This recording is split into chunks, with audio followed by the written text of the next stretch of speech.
గౌరవ ఉప ముఖ్యమంత్రి వర్యులు శ్రీ పవన్ కళ్యాణ్ గారి తరఫున ఈ సంబంధించిన శాఖకు సంబంధించిన ప్రశ్న గౌరవ శాసనసభ్యులు వంశీకృష్ణ శ్రీనివాస్ గారు లేవనెత్తిన అంశం. విశాఖపట్నం నియోజకవర్గంలోని బీచ్ రోడ్ మరియు తీర ప్రాంతాలలో ప్రజా సౌకర్యాలు, పర్యాటక మౌలిక సదుపాయాలు మరియు తీర ప్రాంత రక్షణ పనుల కోసం సిఆర్జెడ్ అనుమతులను మరింత వేగవంతం చేయాలని, దానికి ప్రభుత్వం తీసుకున్న చర్యలు ఏంటనే దానిపైన ఆయన ప్రశ్నలు లేవనెత్తారు. అధ్యక్ష, ఏ ప్రశ్నకు సమాధానం అధ్యక్ష?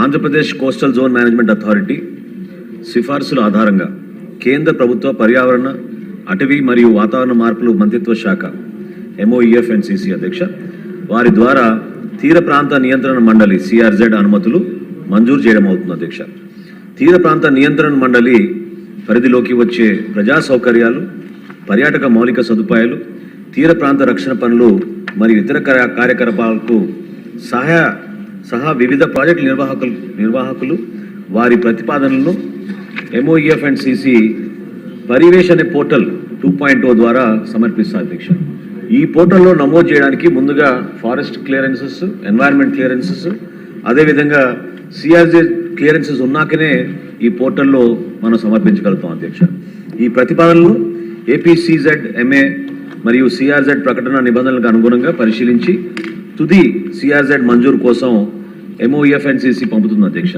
ప్రస్తుతం 2011 సిఆర్జెడ్ ప్రకటనకి అనుగుణంగా ప్రాజెక్ట్ ప్రతిపాదనలు పరిశీలించడం అవుతుంది. అధ్యక్ష, 2019లో కేంద్ర ప్రభుత్వం సిఆర్జెడ్ ప్రకటన జారీ చేసింది. అధ్యక్ష, మరియు national centre for sustainable coastal management ఇది ఒక ప్రధానమైన జాతీయ సంస్థ. అధ్యక్ష, ఇది కేంద్ర ప్రభుత్వం కూడా ఈ సంస్థని ఉపయోగిస్తూ ఉంటుంది.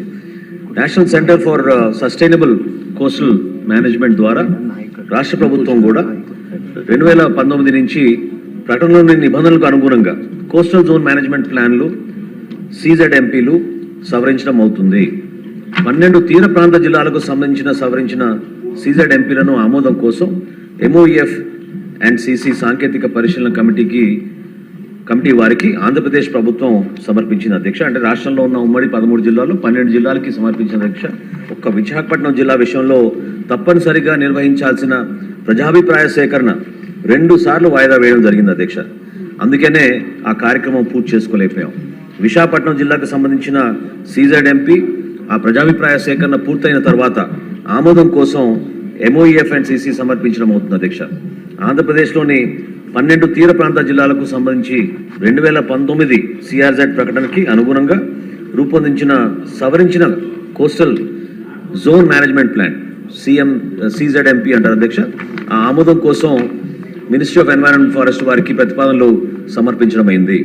విశాఖపట్నం జిల్లాకు సంబంధించిన మధురవాడ సరిహద్దు నుండి భీమునిపట్నం వరకు ఉన్న తీర ప్రాంతం CRZ3 నుండి CRZ2కి పునర్వర్గీకరించాలని జిల్లా యంత్రాంగం అభ్యర్థన మేరకు సదరు ప్రాంతంలో మౌలిక సదుపాయాల కల్పన కోసం పర్యాటక మరియు ఆర్థిక అభివృద్ధిని ప్రోత్సహించే ఉద్దేశంతో ఈ same national centre for sustainable coastal management మరియు MOEF&CCల పరిశీలనకు నిమిత్తం సమర్పించడమైంది. అధ్యక్ష, ప్రశ్నకు సమాధానం. అధ్యక్ష, MOEF&CC సాంకేతిక పరిశీలన కమిటీ ఆగస్టు 3వ తారీఖున 2026న తేదీన సమగ్ర చర్చల అనంతరం మన రాష్ట్రం నుంచి అధికార యంత్రాంగం కూడా పోయి ఢిల్లీలో చర్చించారు. అధ్యక్ష, 12 తీర ప్రాంత జిల్లాలకు సంబంధించిన సవరించిన CZMPలను MOEF&CC పరిధిలోని national centre for sustainable coastal management authority అదేవిధంగా దాని తుది ఆమోదం కోసం సిఫార్సు చేసింది. అధ్యక్ష, విశాఖపట్నం జిల్లా విషయంలో మధురవాడ సరిహద్దు నుండి భీమునిపట్నం వరకు ఉన్న తీర ప్రాంతాన్ని CRZ3 నుండి CRZ2కి పునర్వర్గీకరించే ప్రతిపాదనలను సమీక్షించి పరిశీలించేందుకు సంబంధిత పత్రాలన్నింటినీ కూడా NCMS national centre for sustainable coastal మేనేజ్మెంట్కి సమర్పించాలని ministry of environment and forest సాంకేతిక పరిశీలన కమిటీ ఆదేశించింది. అధ్యక్ష, ఇదే సమయంలో విశాఖపట్నం జిల్లా కోస్టల్ జోన్ మేనేజ్మెంట్ ప్లాన్కి సంబంధించి తప్పనిసరిగా నిర్వహించాల్సిన ప్రజాభిప్రాయ సేకరణ పూర్తి చేయాల్సి ఉంది. అధ్యక్ష, ఇక్కడ నేను దయచేసి గౌరవ శాసనసభ్యులందరినీ కూడా మనస్ఫూర్తిగా కోరుతున్నాను. అధ్యక్ష, ఎందుకంటే ఇప్పటికే 2 సార్లు ఈ ప్రజాభిప్రాయ సేకరణ పోస్ట్పోన్ చేయడం జరిగింది. అధ్యక్ష, అందుకని ఈసారి జిల్లా కలెక్టర్ గారి ఆధ్వర్యంలో ఈ ప్రత్యేకమైన ఈ సమావేశం సెప్టెంబర్ 2వ తారీఖున జిల్లా యంత్రాంగం ఈ ప్రజాభిప్రాయ సేకరణ నిర్వహించేలా దాని షెడ్యూల్ తయారు చేసింది. దాన్ని అందరూ కూడా సహకరించమని మీ ద్వారా గౌరవ సభ్యులందరూ కూడా కోరుతున్నా అధ్యక్షుడు. గౌరవ మంత్రి గారి సమాధానానికి నేను పూర్తిగా అంగీకరిస్తున్నా. ధన్యవాదాలు కూడా. ముఖ్యంగా గత అసెంబ్లీ సెషన్స్లో ఇదే వేదిక మీద మేము చాలామంది ఎమ్మెల్యేలు మాట్లాడడం జరిగింది. విశాఖపట్నం అన్నది పర్యాటక కేంద్రం. అక్కడ కనీసం మౌలిక సదుపాయాలు కానీ ఆ ప్రాంతంలో నివసిస్తున్న ప్రజలకి ఏదైనా చిన్న చిన్న కడ్డాలు కట్టుకోవాలన్నా కూడా చాలా తీవ్ర ఇబ్బందులు ఉన్నాయి. కాబట్టి దానికి అనుకూలంగా మా అభ్యర్థిని మన్నించి ఇవాళ ఎక్కడైతే రుషికొండ రామనాయుడు స్టూడియో ఉందో అక్కడ నుంచి భీముల వరకు చాలా తీవ్రమైన ఇబ్బందులు ఉన్నాయి. సో ఈరోజు జోన్ 3 నుంచి జోన్ 2కి ప్రజా అభిప్రాయ సేకరణ పెట్టినందుకు మనస్ఫూర్తిగా ముఖ్యమంత్రి గారికి, డిప్యూటీ సీఎం గారికి మనస్ఫూర్తిగా ధన్యవాదాలు తెలియజేస్తూ ఉన్నాం. రానున్న రోజుల్లో అదంతా కూడా అర్బన్లో ఉంది అధ్యక్ష. ఇవాళ మేజర్ సిటీ అది. గతంలో విలేజ్లో ఉండేది, అప్పుడు ఎటువంటి ఇబ్బందులు లేవు. ఇవాళ అది మేజర్ సిటీగా ఉంది కాబట్టి ఆ ప్రాంతంలో చిన్న చిన్న కడ్డాలు చేయాలన్నా లేకపోతే ఏం చేసుకోవాలన్నా కూడా చాలా తీవ్రమైన ఇబ్బందులు ఉన్నాయి. చాలామంది వ్యాపారస్తుల మీద కోర్టులకు వెళ్ళడం లేకపోతే రకరకాల ఇబ్బందులు పెడతాం అధ్యక్ష. సో రేపు జరిగే ప్రజా సేకరణలో మేము అందరం కూడా పాల్గొంటాం. ఖచ్చితంగా దాన్ని సక్సెస్ చేస్తాం అధ్యక్ష. మరొకసారి మంత్రి గారికి ప్రత్యేకంగా ధన్యవాదాలు తెలియజేస్తున్నాం. ఒక మంచి నిర్ణయం అది. విశాఖపట్నం బాగా అభివృద్ధి జరగడానికి ఇది బాగా తోడ్పడుతుంది. ఇదంతా కూడా భీమిలి నియోజకవర్గంలో ఉంటుంది అధ్యక్ష. గతంలో మా గంటన్న గారు మేము అందరం కూడా ఎలగపూడి గారు అందరం కూడా మాట్లాడాము అధ్యక్ష దీని మీద. సో ఇవాళ ఒక మంచి నిర్ణయం తీసుకున్నందుకు చాలా హ్యాపీగా మంత్రి గారికి ప్రత్యేకంగా ధన్యవాదాలు తెలియజేస్తున్నాం అధ్యక్ష. ఇప్పుడే గౌరవ మంత్రి గారు ఈ సిఆర్జెడ్ సంబంధించి వివరంగా చెప్పడం జరిగింది. అధ్యక్ష, మీకు కూడా తెలుసు, ఆంధ్రప్రదేశ్లో మనకి longest Coast line after Maharashtra, దాదాపు 1000 కిలోమీటర్ల పైగా ఉన్న కోస్ట్ లైన్ అధ్యక్ష. అంతేకాదు ఈరోజు వాటర్ ఫ్రంట్ అనేది చాలా ప్రీమియం. మన యూరోపియన్ కంట్రీస్ కానీ లేకపోతే దుబాయ్, సింగపూర్ కానీ ఇవన్నీ చూస్తూ ఉంటే అవి వాటర్ ఫ్రంట్కి ఎంత ఇంపార్టెన్స్ ఇస్తూ ఉన్నాయి.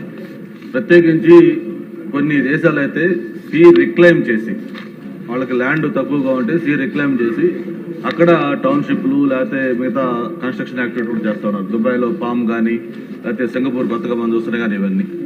అంతేకాదు మనకి విశాఖపట్నం దగ్గర ఏదైతే ఇప్పుడు మా వంశీ మాట్లాడిన విషయం కూడా భీమిలి ప్రాంతానికి సంబంధించి ఈ సిఆర్జెడ్ నిబంధనల వల్ల మనకి ఈ నిర్మాణాలకు సంబంధించి ఏ విధంగా ఇబ్బంది వస్తుందనేది కూడా ఒకసారి అందరూ ఆలోచించాల్సిన అవసరం ఉంది.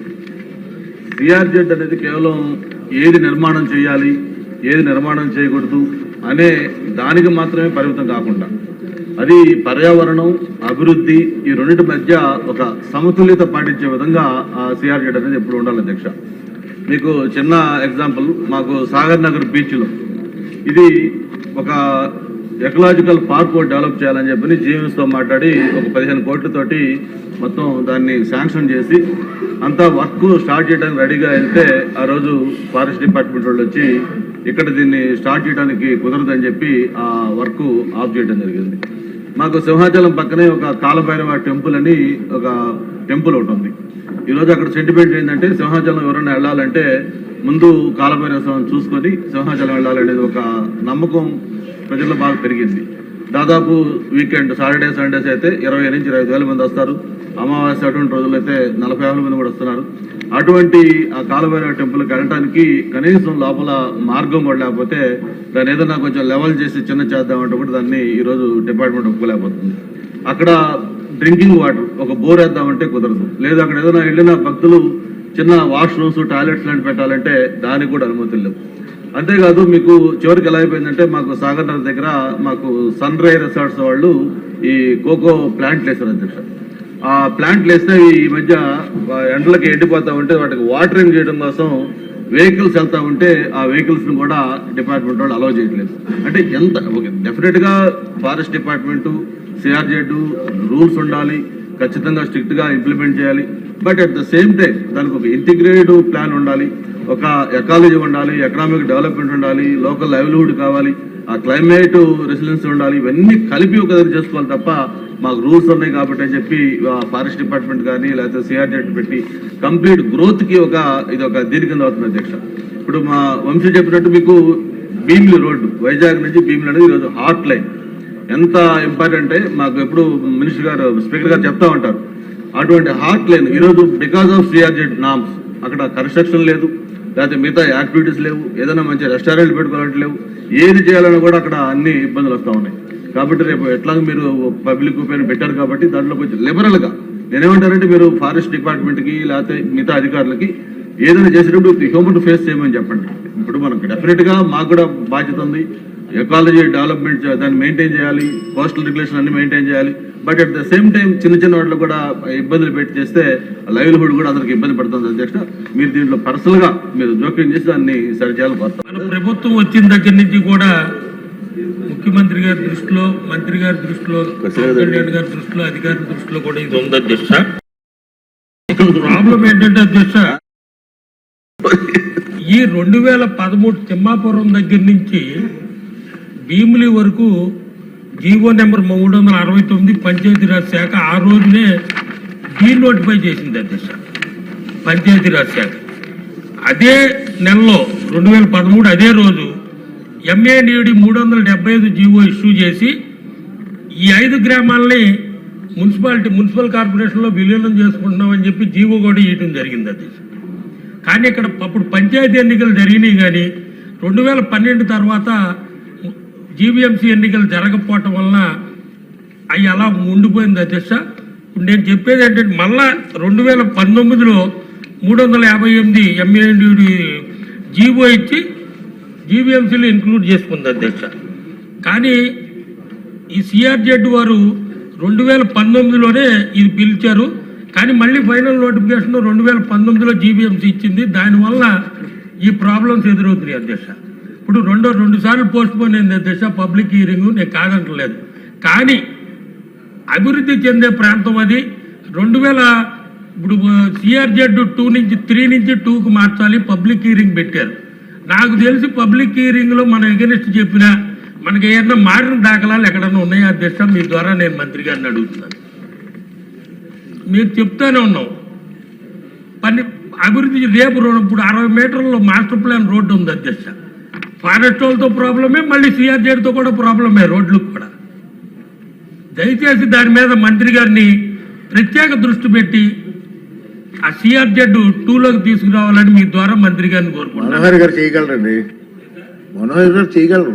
రాష్ట్ర ఉప ముఖ్యమంత్రి పవన్ కళ్యాణ్ గారు దీనిపైన ప్రత్యేకమైన దృష్టి సారించారు అధ్యక్ష. ఎందుకంటే గౌరవ ముఖ్యమంత్రి గారు కూడా స్వర్ణ ఆంధ్రప్రదేశ్ విజన్లో భాగంగా, వికసిత్ భారత్ విజన్లో భాగంగా ఖచ్చితంగా విశాఖపట్నం ఎకనామిక్ జోన్ ప్రత్యేకంగా మన దృష్టి సారించి మౌలిక సదుపాయాల కల్పనలోనూ, టూరిజం పొటెన్షియల్లోనూ గౌరవ సభ్యులు అన్నట్టు ప్రజలకి మనం మరింత మెరుగైన సౌకర్యాలు అందించే విధంగా ఒక అద్భుతమైన నగరంగా మనం మారుదామనే ఉద్దేశంతో మన ప్రభుత్వం, కూటమి ప్రభుత్వం చాలా దీనిపైన దృష్టి సారించింది అధ్యక్ష.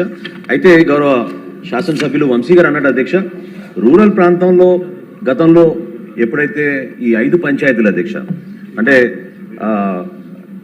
కే నాగర్పాలెం, కాపులపడపాడు, చేపలపాడు, నీడిగట్టు అండ్ జే అగ్రహారం అధ్యక్ష, ఈ 5 గ్రామాల్లో జీవీఎంసీ లిమిట్స్లోకి 2019 31 డిసెంబర్ తారీఖున వీటిని విలీనం చేస్తూ గతంలో జియో ఇష్యూ చేశారు అధ్యక్ష.